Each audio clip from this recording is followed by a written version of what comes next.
Latinoamérica.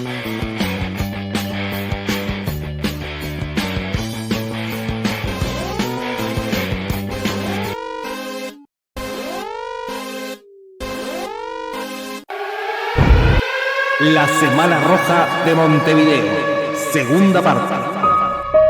Texto publicado en el periódico anárquico Tierra y Tempestad, número 19, Montevideo, 2014. Autor, Pascual Muñoz. Lunes 12 de agosto de 1918. La primera chispa. El lunes 12 de agosto de 1918 comenzaba la tercera huelga general ocurrida en la región uruguaya. Las palabras del diario El Día son elocuentes. Se originó un movimiento proletario de proporciones tan considerables como no se había visto otro en el país. La casi totalidad de los gremios vincularon su conducta a la legítima rebeldía de los tranviarios. Los comercios mayoristas y minoristas, siempre reacios a la causa obrera, cerraron en su mayoría las puertas. La ciudad mostró un aspecto desconocido. Comercios cerrados. Solo circulaba algún vehículo con la bandera de la Cruz Roja llevando alimentos a los hospitales. Los camiones de la Intendencia de Guerra movían tropas de un lado a otro, augurando los graves acontecimientos que se preveían. Por los barrios alejados del centro reinaba la calma. Los comercios estaban cerrados o atendían con las puertas cerradas. La carne se repartió bajo custodia policial y se conseguía pan sin mucha dificultad. Mientras vehículos con banderas rojas recorren las barriadas obreras, incitando a no entrar a trabajar, en los barrios más alejados se improvisan partidos de fútbol. En el centro la realidad era otra. Desde temprano las calles se colmaron de obreros. A medida que pasaban las horas, más gente tomaba las calles. La avenida principal, desde Médanos, calle donde se ubicaba el local de la Sociedad de Resistencia de Obreros Panaderos, en el que sesionaban los obreros tranviarios, hasta la Plaza Independencia, era un hormiguero humano. Sin embargo, semejante demostración de solidaridad popular era contrarrestada por la inamovible actitud de las empresas tranviarias y sus gerentes, que se obstinaban en poner los tranvías en funcionamiento. Los estudiantes hacen causa común con los obreros y en las calles se comienza a detener los tranvías y la policía reprime a los grupos de obreros que no quieren ingresar a trabajar. Al comenzar la tarde, el centro de la ciudad estaba desbordado de gente cada vez más exaltada. Verdaderos torrentes humanos, dirá el diario El Día, calculando unas 4.000 personas solo en la esquina de 18 y Ejido. Por la avenida principal fueron colocados infinidad de tachuelas que reventaron los neumáticos de varios coches, muchos de ellos policiales. 18 de julio y Uruguay, Rondó y G. Se desbordan de huelguistas que frenan a los carneros y destrozan las vías. La Tribuna Popular, diario impreso por rompehuelgas que desconocen el paro y logra salir a la calle, relata así los episodios que se multiplican por todas las esquinas. Mientras un núcleo mayor se colocaba en las vías entreteniendo la marcha de los coches, otros se dedicaban a la tarea de arrancar las agujas. El público, que acompañaba con sus simpatías a los huelguistas, aplaudía a rabiar y se mofaba de los motormans que debían dar vuelta en medio de la rechifla general. Las agujas son el sistema por el cual las vías cambian de riel. Son de hierro, grandes y muy pesadas. Al ser arrancadas y retiradas, impedían la normal circulación de tranvías y a su vez eran utilizadas para palanquear los rieles, sacar los adoquines de las calles o reventar los postes eléctricos, cabinas telefónicas y arcos voltaicos de las empresas tranviarias. Los obreros en huelga editaron un boletín llamado La Huelga General, donde relatan los primeros sucesos violentos de la jornada. La primera chispa. Los trabajadores reunidos en el local de la calle Médanos salieron en dirección norte y al llegar al cruce de las calles Paysandú y Ejido detuvieron varios trenes de la comercial, tratando de convencer pacíficamente a los empleados que no debían seguir viaje. Lo que se consiguió en parte.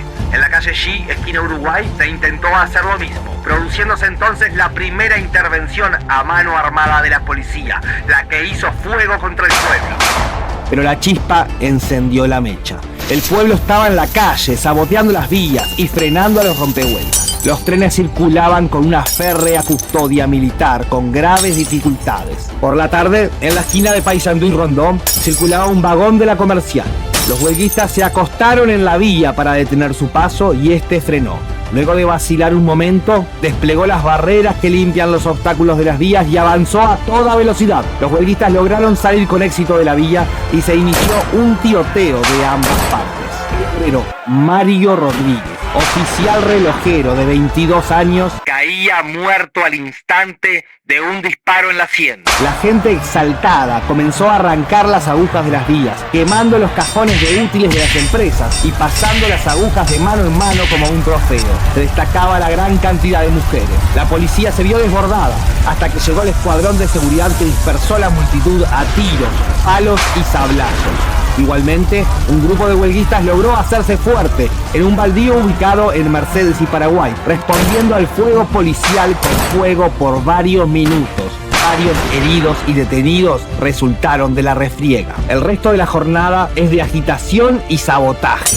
En la esquina de Río Negro y Mercedes, un sujeto le tiró 3 tiros al comisario Coppola, sin dar en el blanco. Este huyó y arrojó el arma. En la comisaría se constató que las balas tenían veneno, que de haber dado en blanco hubieran terminado con la vida del comisario.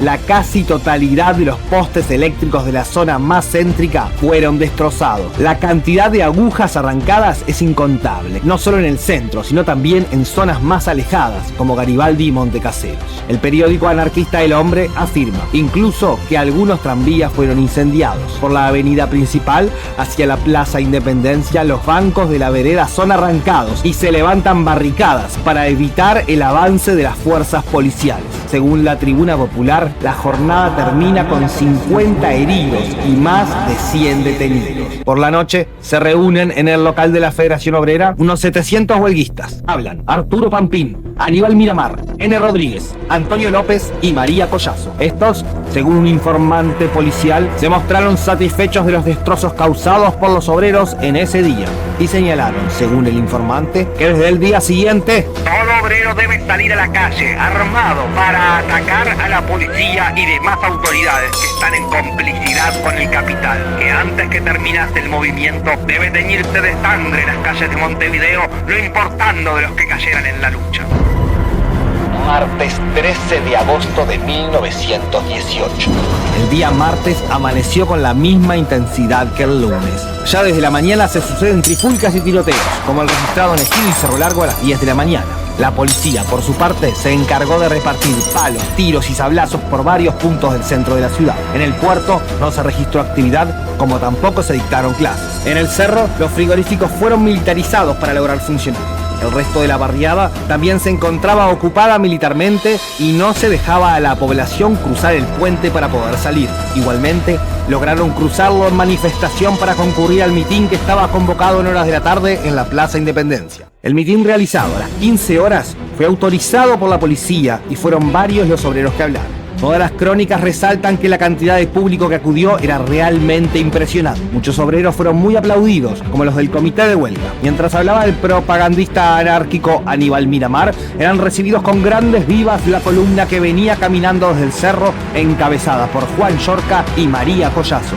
Minutos después, mientras María Collazo hablaba, se produjeron graves incidentes a pocos metros de allí, en 18 de julio y antes. Cientos de personas destrozaron las agujas de esa esquina y comenzaron a golpear la columna, lo que causó que interviniera la policía. Sonaron tiros, hubo tumultos y la policía pasó a la ofensiva.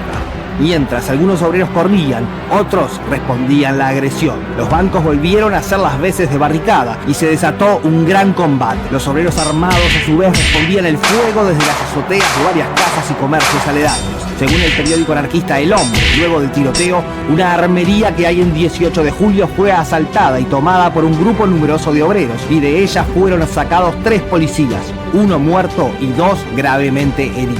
Durante unos 15 minutos, la esquina fue un infierno de tiros, sables y soldados ebrios apaleando a la multitud. 2 policías y 1 obrero murieron en los combates de esa cuadra. El obrero Alfonso Llera, español, de 22 años, cayó muerto por una bala policial en la calle Ciudadela. Un testigo de los hechos narró lo que vio al diario El Día. El soldado número 72 de la Guardia Republicana venía a trote de su caballo por la calle Ciudadela, ocultando su cabeza tras la cabeza del animal y apuntando y haciendo fuego con su revólver a la gente que corría. Luego se detuvo en la esquina de Ciudadela y Reconquista, donde dio muerte fríamente a Llera. Y después de cometido este atentado, apuntó su revólver en dirección a la cabeza de otro sujeto que cruzaba la calle, sin que diera fuego el arma, sin duda alguna por haberse agotado las balas. Llera era panadero, desocupado y tenía un revólver con 2 disparos efectuados. Mientras, en la Plaza Independencia, María Collazo gritaba a los 4 vientos que los tiempos de Santos y La Torre parecían no haberse terminado. Una manifestación compacta de unas 300 personas iba protestando por 18 de julio, reclamando el cadáver de Llera, intentando reunirse con la gente de la plaza, pero la policía se interpuso entre ambos grupos, impidiendo que se juntaran. La furia estaba desatada. En Mercedes y Convención se estaban haciendo varios destrozos. Acudió la policía y comenzó a apalear fuertemente a un obrero que logró desprenderse y deserrajarle varios tiros y huir. Así se inició un tiroteo que continuó una cuadra más abajo, donde la policía fue recibida a tiros por los huelguistas. Ramón Pereira, del barrio Peñarol, cayó mortalmente herido y otros varios obreros resultaron heridos. Los destrozos fueron varios. Ese día, como el anterior, en la esquina de Chile y Uruguay se vieron varias mujeres que luego de arrancar las agujas las sostenían entre 4 de ellas y golpeaban las columnas de luz, dejando sin luz eléctrica la calle Mercedes desde Paraguay hasta Florida. En Cuareña y Miguelete se contaron más de 200 faroles destrozados. En Mercedes y Río Branco, los postes destrozados generaban un gran peligro de muerte por descargas. Cuando la policía acudió, fue recibida a balazos. En otros barrios como Pocito o El Cerro también se registraron varios destrozos. Pero pasados los sucesos sangrientos, la ciudad se tranquilizó lentamente. Se vio menos gente circulando por las calles. El temor estaba siendo implantado. Por la noche, el gobierno de Feliciano Viera y la jefatura de policía, al mando de Virgilio Sampognaro, intentarán dar un golpe mortal a la huelga. Se realizó una importante razzia, en la que los agitadores más conocidos fueron detenidos en sus casas, como ser el caso de Juan Yorca, José Casal, José Tato Lorenzo, Antonio Criado, Virginia Volten, María Collazo y su compañero Carlos Navarlet, entre otros, por instigar a delinquir en diversas conferencias públicas realizadas, según el informe policial. El Centro Internacional de Estudios Sociales, donde sesionaba la Federación Obrera Regional Uruguaya, y el local de los obreros panaderos, donde sesionaba el Comité de Huelga de los Obreros Tranviarios, fueron asaltados por la policía alrededor de las 2 de la mañana y detenidos quienes se encontraban dentro, como ser los delegados del Comité de Huelga Luis Casales, Daniel Domínguez y Manuel Ibarrondo. También el socialista Eugenio Gómez, secretario de la Federación Obrera Marítima, fue detenido. Se realizaron recolecciones de residuos con guardias armados y se retiraron los bancos de las plazas y veredas para evitar se formaran nuevas barricadas. Al terminar la jornada, el número de detenidos era realmente elevado. Miércoles 14 de agosto de 1918. Por la mañana del miércoles circulaba de mano en mano el segundo boletín gratuito de la huelga. En ella se narraban los sucesos del día anterior. Las autoridades se han asustado al ver tanta gente en medio de las calles. El pueblo sigue unido y dispuesto a prolongar el tiempo que sea necesario este estado de cosas. Y si hasta ahora ha salido a las calles en actitud pacífica, es posible que hoy salga en actitud revolucionaria, dispuesto a repeler el atropello con el atropello, el crimen con el crimen, la metralla con la metralla. El gobierno es el asesino, pues contra el gobierno, pueblo, la fuerza se rechaza con la fuerza. El proletariado sabrá proceder, sabrá ponerle una mecha a cada coche para que ardan en las sendas llamaradas. Sobre los muertos del día anterior señalará: total, 3 policías muertos por 2 obreros. Algo es algo. Las batallas del proletariado tienen estos resultados. Pedir pan es un crimen que no se perdona en las sociedades de nuestros días. Por pedir pan se recibe un balazo o se va a la cárcel.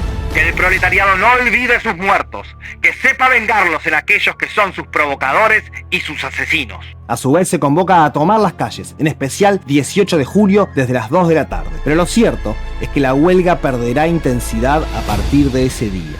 No por falta de ímpetu de los obreros, sino por lo contundente de la represión. Las cárceles y los calabozos están repletas de huelguistas. Toda aglomeración de más de 2 personas es reprimida y no se puede permanecer en la calle sin circular. Si bien los locales no son clausurados, se encuentran rodeados militarmente y toda persona que se le ve salir de los mismos es detenida. Desde el local de los panaderos en la calle Médanos a las 4 de la tarde se intenta salir en manifestación encabezada por un grupo de unas 50 mujeres, pero estas y los huelguistas son rodeados por un fuerte operativo policial y militar y la manifestación es disuelta de inmediato. Se registran destrozos en puntos alejados como el Buceo o Millán y Larrañaga, pero en el centro la calma militar fue aplastante. En Uruguay y Médanos, al salir del local obrero, Juan Torres es detenido acusado de portar un arma y un petardo explosivo. En la vía del Ferrocarril del Norte, en el Paso Molino, la policía recogió un paquete que contenía dinamita con cobre y clavos cortados. A las 4 de la tarde, mientras se registraba un tumulto en la plazoleta del Teatro Solís, se intentó colocar una bomba en la estación de la empresa tranviaria La Comercial sin éxito. El obrero huyó hacia un conventillo ubicado frente a la estación, desde donde se inició un fuerte tiroteo. En Colonia y Cuareim, al momento de pasar el tranvía número 37, explota un petardo sin causar heridos. Jueves 15 de agosto de 1918. Ya la jornada anterior se había notado mayor movimiento de trenes y vehículos. También fue así el día jueves. Sin embargo, por la mañana y tarde, el centro de la ciudad continuó siendo un campo de batalla. En Pampas, entre General Freire y Tajes, un carro a caballo de leche fue atacado por los huelguistas. Al huir su conductor, se cortaron las amarras y el animal escapó. Al llegar el pelotón fue recibido a tiros. En Médanos y Vázquez se encontró un petardo con la mecha encendida que no llegó a estallar. A las 4 de la tarde se produjo un fuerte tiroteo en las inmediaciones del centro. Desde las azoteas los obreros responden la balacera, muriendo un caballo policial. En varias esquinas se suceden los tiroteos entre huelguistas, policías, soldados y carneros, y la policía reprime a todo grupo de 2 o más personas solo por el hecho de estar en la calle. Mientras, en el cementerio del Buceo, unos 600 obreros entierran el cadáver de Mario Rodríguez, el único de los caídos en la huelga general que pudo ser enterrado por los obreros. Los otros 2 obreros caídos fueron enterrados por la policía en una fosa común. A las 5:30 de la tarde, en la asamblea de la Federación Obrera Regional Uruguaya, se decidió terminar con el paro, emitiendo el siguiente comunicado. por resolución de los gremios que abajo expresamos. La Federación Obrera Regional Uruguaya da por terminada la huelga general, declarando que, si bien es cierto que el estado de sitio no ha sido declarado oficialmente, existe de hecho, pues la soldadesca ha invadido las calles de Montevideo, de tal forma que, de 19.000 hombres que forman el Ejército Nacional, 15.000 están custodiando las calles de la capital del Uruguay, como si en realidad hubiese estallado una revolución. ¿Qué momentos estos? En realidad, la revolución debiera haber sido hecha, debiera hacerse. El proletariado uruguayo, que solo debe confiar en sus propias fuerzas, no está preparado para hacer esa revolución económica que ha de salvar a los pueblos de la explotación capitalista que garantiza el Estado por medio de la fuerza bruta de las armas homicidas que sofocan con la muerte el grito reivindicador de los pueblos. La justicia del pueblo ha sido ahogada en sangre. Nuestros derechos de hombres libres ultrajados. Y en esta demostración el pueblo debe reafirmar su razón y la justicia que le asiste en estos momentos en que reclama pan y libertad. Y se le ha contestado con plomo y prisiones. Que salgan a la calle los presos del pueblo. ¡Viva la huelga de la Federación Marítima y la justa causa de los obreros tranviarios! Que el pueblo no los olvide. La lucha continúa. La huelga tranviaria seguía en pie, al igual que la portuaria. La huelga general había dejado más de 1.000 presos en los calabozos que algunos serían liberados poco a poco. Terminada la huelga general, los sabotajes continuaron durante varios días. El mismo viernes 16 de agosto se registran sabotajes por distintos puntos y algunos petardos explosivos, como la estación de Santa Fe. El sábado 17 se registran varias agujas destrozadas, se serruchan varias columnas y se apedrean varios tranvías. La situación continúa por varios días. Agujas destrozadas, piedras y tiros y varios detenidos, muchos de ellos armados. El mitin del día 18 de agosto fue prohibido por la policía, como así también otro organizado por los vecinos del centro una semana después. El martes 20 de agosto, una delegación de huelguistas se entrevista con el presidente Feliciano Viera, quien echa la culpa del conflicto a la intransigencia de las empresas. La actitud de la empresa es de intransigencia total.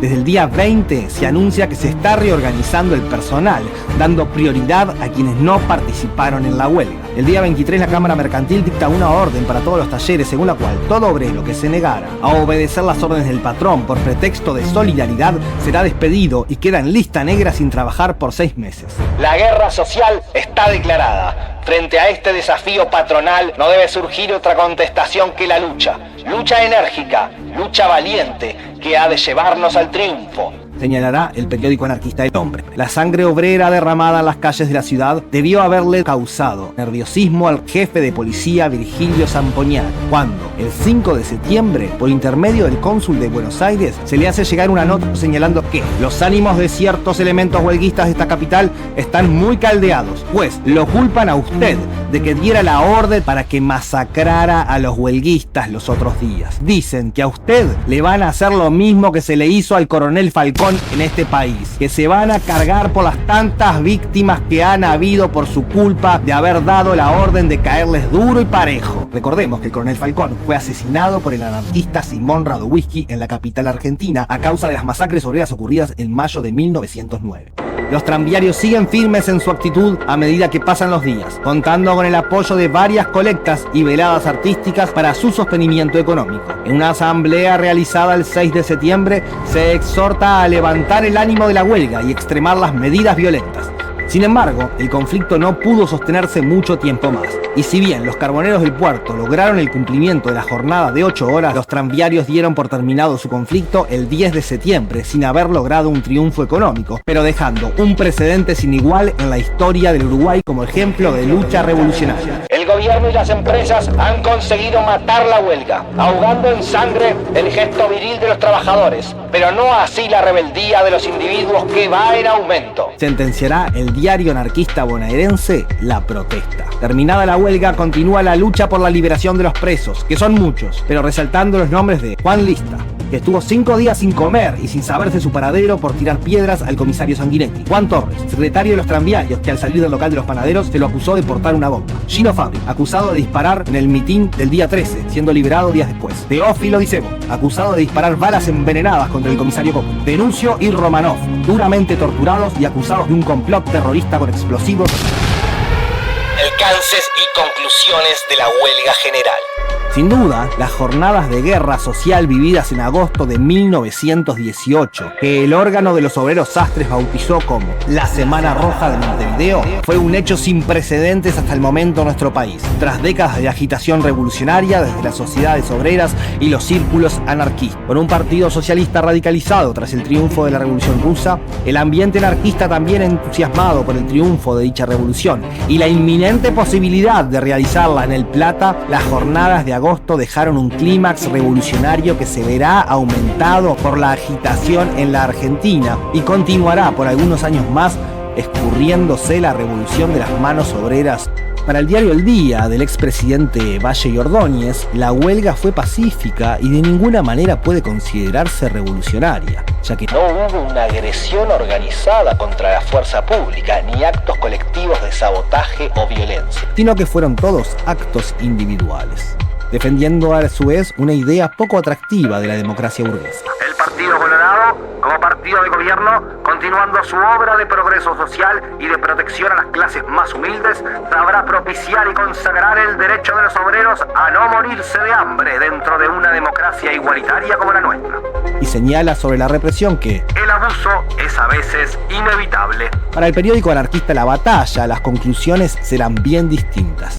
El último movimiento general fue una constatación palpable de que el pueblo se haya dispuesto a ensayar nuevas formas de vida, de que ya está cansado de sufrir por más tiempo las consecuencias de este desbarajuste social y que solo necesita acentuar un poco más su querer, orientar un poco más su finalidad y sobre todo convencerse, como ya lo estará a estas horas, que para hacer frente a un estado de cosas como el presente que se sostiene apoyado en las bayonetas, es necesario crear otra fuerza, que no es solamente la de la unión, para defender los ideales de justicia que acentuadamente se bosquejan en la conciencia popular. Los trabajadores y el pueblo en general habrán comprendido al fin que una huelga, un movimiento de carácter reivindicador, sea cualquiera su intensidad y calidad, no es ni más ni menos que un estado de guerra, de lucha mortal entre el capital y el trabajo. Y si así lo ha comprendido, en esos momentos de lucha, de dolor, de impotencia, no debe olvidarlo pasada la primera impresión de que es necesario prepararse en tiempos de paz para triunfar en la guerra. El pueblo no solo debe prepararse, estudiar cuáles son sus derechos y deberes, su finalidad social, sino que también es necesario como lo hacen los burgueses y gobernantes, de armarse lo mejor posible en salvaguardia de sus derechos. La pasada huelga general debe servirnos de enseñanza, que no es con las manos en los bolsillos como se sale a la calle a defender los derechos pisoteados, sino organizando una fuerza que, en vez de esclavizar y explotar al prójimo, sirva para crear una nueva forma de organización social basada en la igualdad económica y política.